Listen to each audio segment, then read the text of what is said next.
Ei, fala galera, eu sou o Gavin do canal Small Advantages e hoje a gente vai falar sobre um tempo verbal que às vezes é difícil para um falante nativo de português e é o present perfect em inglês. Vamos lá.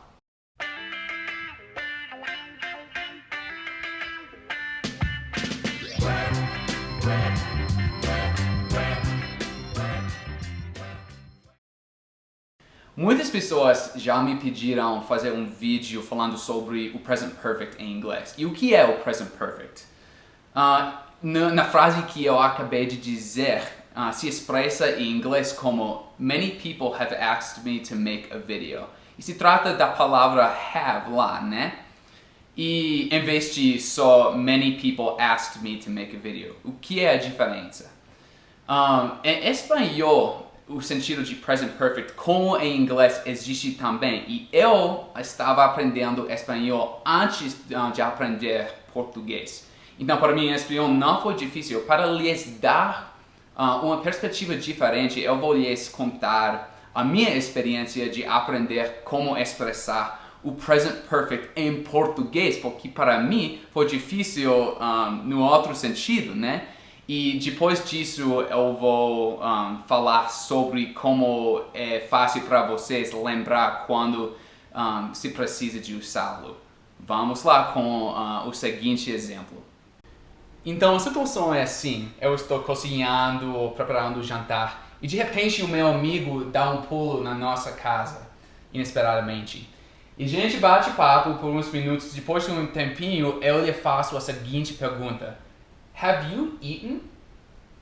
Have you eaten? Porque eu quero saber se ela esteja com fome e se eu tenho que pôr mais água no feijão, né? Eu acabei de aprender esta brincadeira em português. Mas talvez ele me diz, No, I have not eaten. Então a gente vai comer juntos. No, I have not eaten. Eu termino com preparar o jantar e a gente se senta na mesa e a gente come. Mas depois de um tempinho eu percebo que ele está comendo muito rápido. E eu lhe faço a seguinte pergunta. Did you eat lunch? Did you eat lunch? Porque eu quero saber por que ele está com tanta fome, né? Então, tem duas formas de expressar um evento no passado, no exemplo que acabei de dar. Primeiro é o present perfect. Have you eaten? Você já comeu? Have you eaten? Também o simple past. O simple past também é o preterite ou pretérito. Eu acho mais simples só dizer simple past, porque para mim é mais simples. Did you eat lunch? Você almoçou ou você comeu almoço? Did you eat lunch? As duas são perguntas. Então, para mim, ao aprender português, claro que ainda estou aprendendo, mas ao aprender português originalmente, eu queria traduzir o primeiro, o present perfect em inglês, como em português. Você tem comido? E, obviamente, esta frase existe em português, mas não é exatamente correto, não é o sentido que eu queria. Então, talvez uma resposta como brincadeira, você tem comido em português, é claro, eu tenho comido desde criança.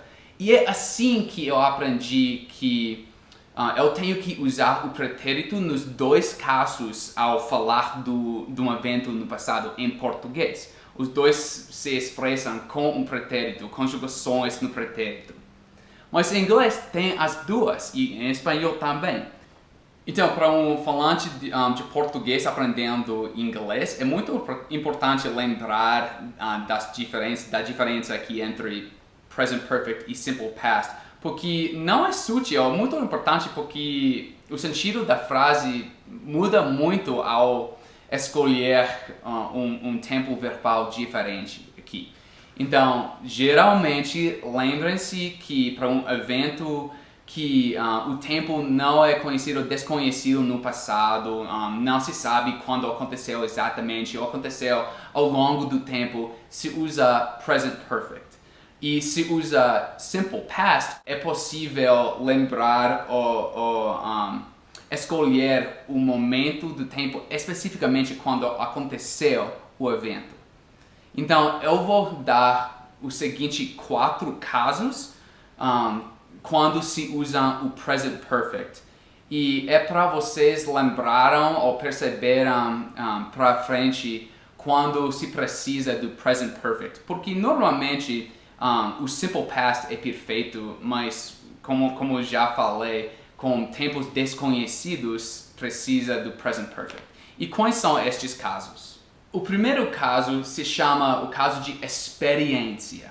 E os exemplos aqui são: I have read Harry Potter. Eu já li Harry Potter.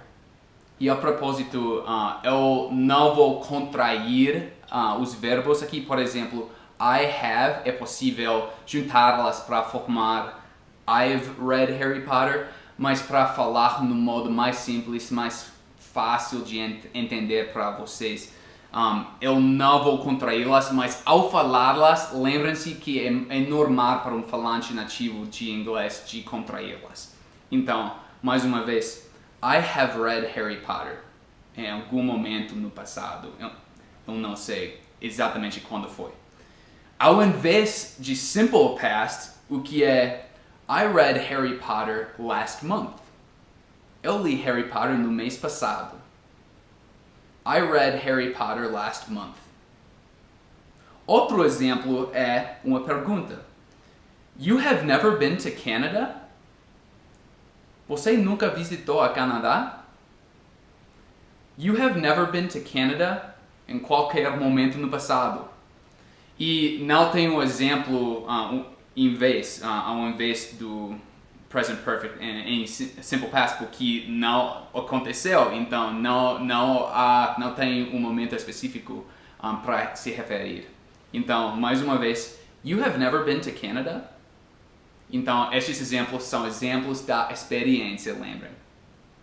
O segundo caso, quando se precisa o tempo verbal present perfect, se chamam mudanças ao longo do tempo, ou em inglês, changes over time.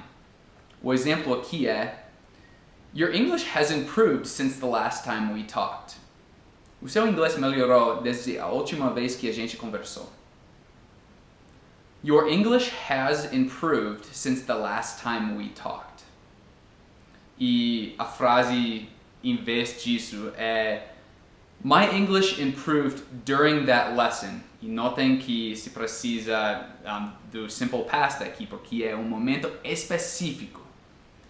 My English improved during that lesson. O meu inglês melhorou durante essa lição. A propósito, antes de eu esquecer, se chama present perfect, mas se refere aos eventos no passado, né? É um jeito de expressar um verbo, um evento no passado, como pretérito. Por que é isso? Por que se chama present perfect? E é porque se conjuga a palavra to have antes do outro verbo no presente. Então, I have, you have, he, she has, we have, they have. É difícil falar em inglês de repente. Mas é fácil de lembrar se vocês lembrarem disso. I have done, I have figured out. Então, se precisa da conjugação no presente do verbo to have e depois o particípio no passado do outro verbo.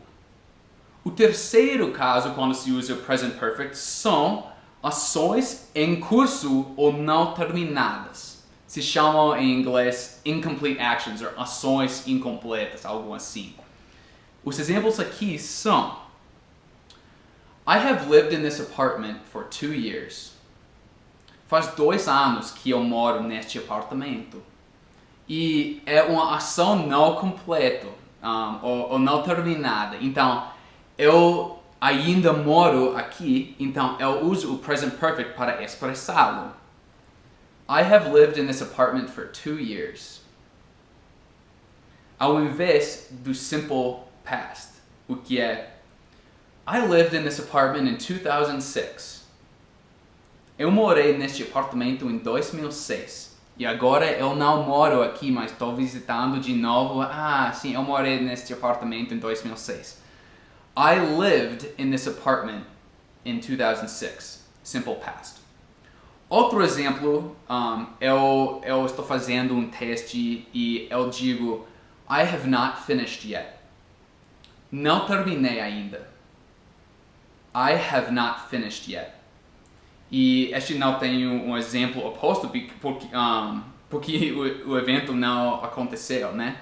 I have not finished yet. Eu ainda estou fazendo o teste.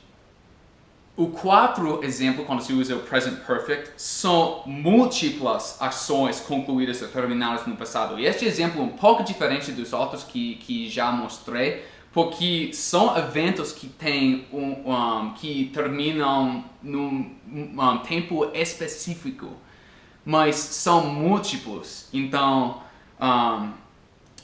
normalmente se sinaliza, uma palavra difícil em português, se sinaliza com a palavra já em português. Então, exemplos. I have gone to the bank twice today. Já fui ao banco 2 vezes hoje. I have gone to the bank twice today. E twice, por sinal, quer dizer 2 vezes. A gente em inglês tem once, que é uma vez, twice, que é 2 vezes, e depois disso é 3 times, 4 times, 5 times, etc. Este é, ao invés de usar o simple past, o que é I went to the bank once today. Fui ao banco uma vez hoje.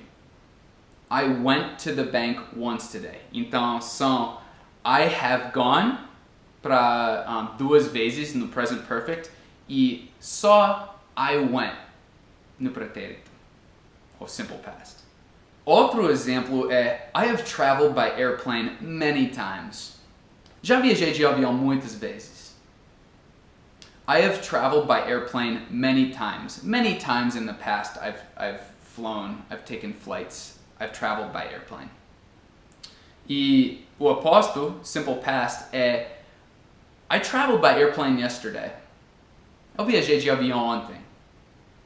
I traveled by airplane yesterday. É um momento específico. Então, amigos, é isso aí. Me avisem se tiver algumas dúvidas sobre o uso do present perfect e talvez eu possa esclarecer para você para frente. O uso que talvez se pareça na primeira vez um pouco difícil, mas não é. Na verdade, eu aprendi em português como se expressar, então é fácil, normalmente, com estes 4 casos, saber quando se usa em inglês, o present perfect. E também no próximo vídeo eu vou apresentar ou falar sobre o present perfect continuous, o que é, por exemplo, I have mais o particípio passado do verbo to be, o que é been, I have been, mais um gerúndio, ou seja, um verbo que termina com ing, em. Por exemplo, I have been sleeping, I have been talking, I have been running, etc. Mas este é um outro vídeo. Muito obrigado por assistir e até o próximo vídeo. Tchau, tchau.